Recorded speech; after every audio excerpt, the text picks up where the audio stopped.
Management की बात करते हैं। ट्रीटमेंट ऑफ गाउट दो में डिवाइडेड होता है, एक होता है एक्यूट और एक होता है क्रॉनिक। एक्यूट में तो non steroidal anti inflammatory drugs, colchicine and steroids, NCS, ठीक है, या सीएनएस याद करो, central nervous system. Drug of first line drugs obviously non steroidal anti inflammatory drugs, C से कॉल्चिसिन, एन से एनएसएआईडीज हो ही चुका है, एस से स्टीरॉइड्स। अब बात करते हैं क्रॉनिक गाउट। क्रॉनिक गाउट को फिर तीन में डिवाइड करते हैं हम लोग। पहला, drugs decreasing the synthesis of uric acid. Purine में एलोप्यूरिनॉल, नॉन प्यूरिन में फेब्यूक्सोस्टाट। फिर बीच में drugs increasing excretion of uric acid, इसमें प्रोबेनिसिड, सल्फेनपायराजोन, बेंस ब्रोमरोन या फिर लेसिन्यूराट। तीसरा, drugs increasing metabolism of uric acid, इसमें रासब्यूरिकेज एंड पेगलोटिकेज, पेगलोटिकेज। ठीक है, सबको क्लियर है ये एक्यूट एंड क्रॉनिक गाउट। अब बात करेंगे about non steroidal anti inflammatory drugs. इसमें नाप्रोक्सेन, पायरोक्सिकैम, डाइक्लोफिनाक, इंडोमेथासिन या फिर etoricoxib which is a selective COX-2 inhibitor. ये मैं पहले बता चुका हूँ, NSAIDs का वीडियो देख लीजिएगा। These are given in high and quickly repeated dose, इनको दिया जाता है और फटाफट रिपीट किया जाता है। ये अटैक को टर्मिनेट कर देते हैं, बट इनको 12 से 24 घंटे का टाइम लग सकता है। कंप्लीट रेजोल्यूशन में 5 से 10 दिन लग सकते हैं, 5 या फिर 10 दिन भी लग सकते हैं।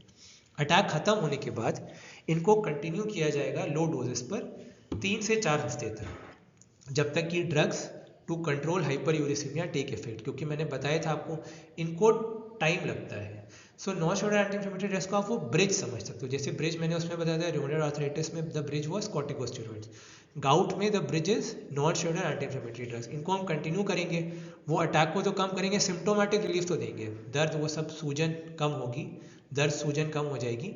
साथ ही साथ इनको इफेक्ट करने में 3 से 4 हफ्ते लगते हैं drugs use in chronic gout, तो उतना टाइम पीरियड भी हम दे देंगे इनको। अब बात करते हैं कॉल्चिसिन की। कॉल्चिसिन को ओरल रूट से दिया जाता है इन doses of 0.5 milligram 2 to 4 times daily. Dose of 2.5 milligram 2 to 4 times daily. It is a first choice in acute gout.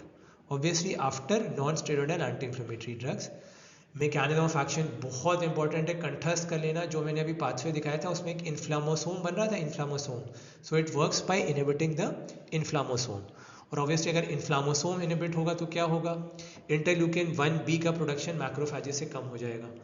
बाकी एक्शंस क्या होते हैं, it is an anti mitotic, so it causes arrest of metaphase. CM हमारे योगी आदित्यनाथ हैं उत्तर प्रदेश के, जिन्होंने इतना अच्छी जगह हमको पहुंचाया है, really thankful to him. So CM of Uttar Pradesh, C से कॉल्चिसिन, एम से metaphase arrest, causes metaphase arrest by binding to, एक और M, microtubules of mitotic spindle. So बहुत सारा CMM। Colchicine causes metaphase arrest by binding to microtubules of mitotic spindle। ठीक है, तो 3 AIIMS आपको याद हो गए।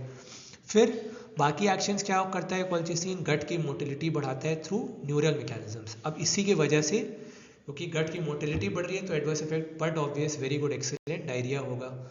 Adverse effects nausea, vomiting, watery और bloody diarrhoea and abdominal cramps. ये सब इसीलिए because colchicine increases the motility of gut through neural mechanisms.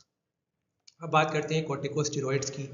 इसमें ओरल प्रेडनिसोलोन को दिया जाता है and a dose of 15 to 20 milligram daily for 2 to 3 days, for 2 to 3 days। और बाय द इंट्रामस्कुलर रूट अगर आप देंगे तो मिथाइल प्रेडनिसोलोन को 80 to 120 milligram daily. They are highly effective and are a good choice in older patients. They increase the risk of toxicity with colchicine and non steroidal anti inflammatory drugs, तो बहुत ध्यान से इनको देना होता है। अब ये जो ओरल रूट से हम दे रहे हैं सिस्टमिक स्टेरॉइड्स, इनको रिजर्व किया जाता है उन लोगों के लिए जिनके अंदर रीनल फेलियर होने वाला है या फिर history of peptic ulcer bleed है, जिसकी वजह से आप उनमें non steroidal anti inflammatory drugs दे ही नहीं सकते हैं। या फिर उन मरीजों में जिनमें non steroidal anti inflammatory drugs are absolutely contraindicated, या फिर उन केसेस में जो कि रिस्पॉन्ड नहीं कर रहे non steroidal anti inflammatory drugs को, या फिर they are not tolerating non steroidal anti inflammatory drugs. अब बात करेंगे एक्यूट गाउट तो खत्म, क्रॉनिक गाउट की बात करते हैं। क्रॉनिक गाउट में pain and stiffness persist in a joint between attacks, that is the definition of chronic gout. Acute और क्रॉनिक में यही डिफरेंस है। बाकी cardinal features, hyper uricemia, uric acid बढ़ा हुआ, tophi chalk like stones under the skin in pinna, eyelids, nose and around the joints and other places. Number 3, urate stones in the kidney. Chronic gouty arthritis can cause progressive disability and permanent deformities. First choice इसमें होती है allopurinol inhibits xanthine oxidase, जो कि metabolism नहीं कर पाता। Just go back and see that diagram. Starting dose क्या होती है? 100 मिलीग्राम रोज की डोज या 50 मिलीग्राम बूढ़े लोगों में और जिनमें रीनल या किडनी का कुछ प्रॉब्लम है। Adverse effects, hyper sensitivity reaction which consists of rashes, fever, malaise, the feeling of being ill or sick, malaise and muscle pain. Contraindication, hypersensitive patients who are hypersensitive to it, during pregnancy and lactation, cautious use in elderly, children and in patients with kidney disease. Febuxostat is a newer non-purine xanthine oxidase inhibitor. Equally होता है या ज़्यादा effective होता है than allopurinol in lowering the blood uric acid level. Starting doses 40 से 80 milligram रोज की। Adverse effects, liver damage, तो liver function test regularly करना ज़रूरी है। Diarrhea, nausea and headache. Hypersensitivity rare होती है drug interaction में। Mercaptopurine, azathioprine and theophylline, MAT. फेब्यूक्सोस्टैट के ड्रग इंटरेक्शंस मैट। MAT, चटाई, जिसपे योगा में करता हूँ, प्राणायाम करता हूँ, आप लोग भी योग प्राणायाम करिए to be fit. Mat, mercaptopurine, azathioprine and theophylline. अब कुछ important notes. Number 1, acute flares of gout often follow initiation of urate lowering therapy.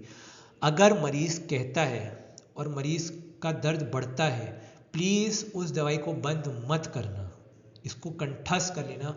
Never ever stop the drug, क्योंकि कई बार जैसे ही यूरेट लोअरिंग थेरेपी हम देते हैं एक्यूट गाउट को कम करने के लिए, फटाक से गाउट और बढ़ जाता है। तो मरीज आएगा, उसकी काउंसलिंग करनी है, उसे प्यार से बैठ के समझाना है कि भाई साहब या बहन जी, प्लीज़ आप दवाई खाते रहिए या खाती रहिएगा, मत छोड़िएगा।